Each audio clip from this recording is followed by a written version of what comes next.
Aloha, everybody. Welcome to the Aloha Growers podcast. We have Andrew and Jay Molina with us today. They are a father and son musical team, and they're about ready to head out on a ukulele tour, the UK, Ireland, and back to Maui. And actually, probably from an Irish pub to an Irish pub, which is kind of cool. So, yeah, welcome, guys. Real Irish pub in Ireland. We Thanks wanted to just get a little backstory from you guys. Tell us a little bit about when you started playing together. I mean, your father's son. So I would imagine this started when he was little, right? Yeah, so we started playing together in the living room maybe 2006. I think I was like 13, 14 years old, and we would shoot these little house concert videos in the living room because I knew back then what I wanted to do. So it was kind of my open mic, if you want to word it that way.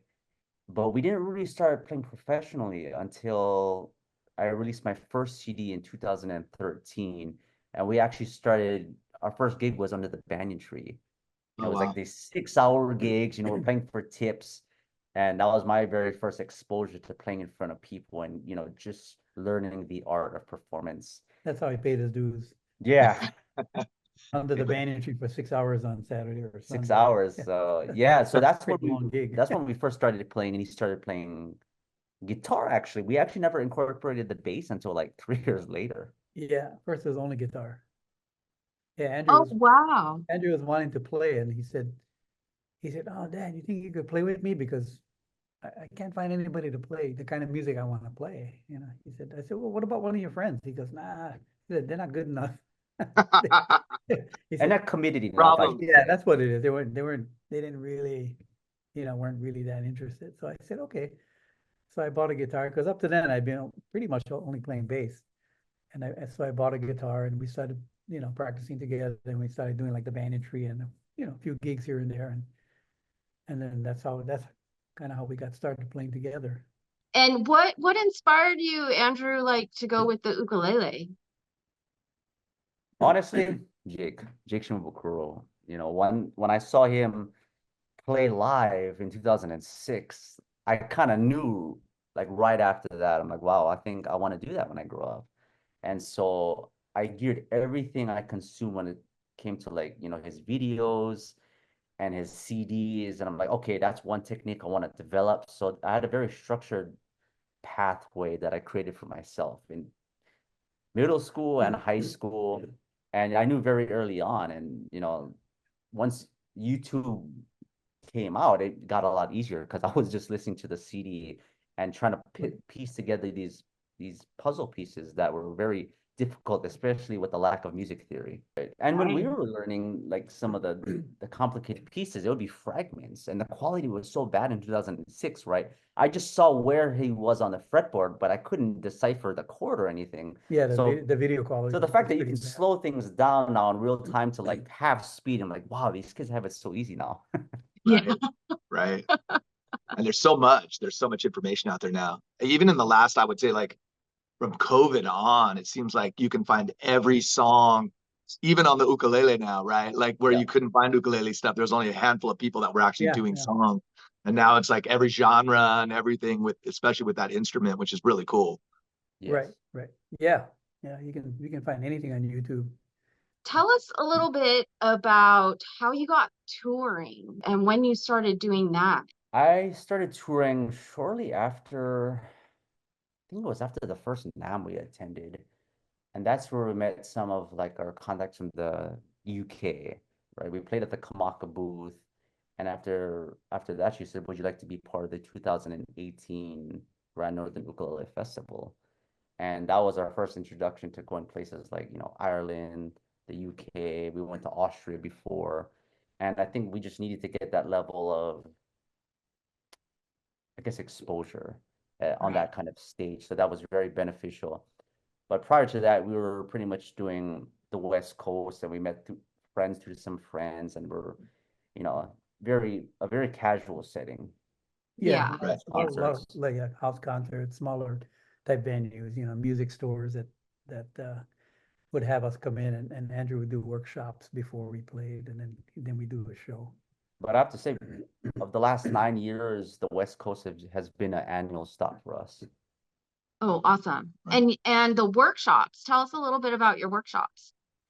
So workshops is part of the package deal when we do these ukulele circuits. So a lot of my peers, we usually have to teach first and then we have to perform after. And a lot, especially with the ukulele community, everyone wants to learn, different kinds of chords, different kinds of concepts. So it's something we usually do before a show. And, it ranges from chord vocabulary to, it could be difficult techniques. And I kind of tailor it every tour to a different technique. Yeah, Right, because right. all the players, they teach different things. Like some players will just they'll teach a song. They'll give everybody a song sheet and they'll learn a song and stuff. But Andrew likes to take it a little further. He teaches like, chord inversions, different ways to play a chord, and the Right. more technical stuff, Right. But That's sometimes awesome. it's like, a lot of people that come to workshop, a lot of them are just starting off, so they just want to learn how to play. So sometimes, it's hard to teach when you got like real beginners. I mean, it's just the range of levels that you get. Right. You have this contrast of beginners and intermediate and advanced. So sometimes they can be a little stressful of, not wanting to bore the advanced students, but Right. also the beginner students are like, oh my gosh, like, what am I doing here? Right. Right. Right. Camera pull off. What is this? Well, we love that you're going to be doing a workshop on Wednesday, Yes, July please come, everybody. 17th. Yeah, so you're bringing that to Mulligans on the Yes. Blue, Well, that the workshop and then funny, the performance after. yeah, the funny thing about Hawaii we notice is that nobody really does workshops here. It's like whenever we were on the mainland or even in Europe, like when we went to England, everybody wants to do workshops, but back in Hawaii, nobody really does workshops. I think because everybody does kanikapila with their families. So Right. that's how the kids learn, they learn when they're growing up. Okay, just press, play the Yeah. chords. It's very casual compared to like the mainland style of learning or even the UK. I think it's the most chill in Hawaii, but yeah, I'm looking forward to enlightening people with some chords and maybe we can all jam something. Tell us a little bit about your tour coming up. So we have about an 8-city tour in the UK, starting off with the Ukulele Festival of Great Britain. The festival's July 26th through the 28th in Cheltenham. And then I think we go to Dublin on the 29th. The 30th. 31st will be Dublin Waylands, and then we're in Sheffield, the Dorothy Packs on the 3rd.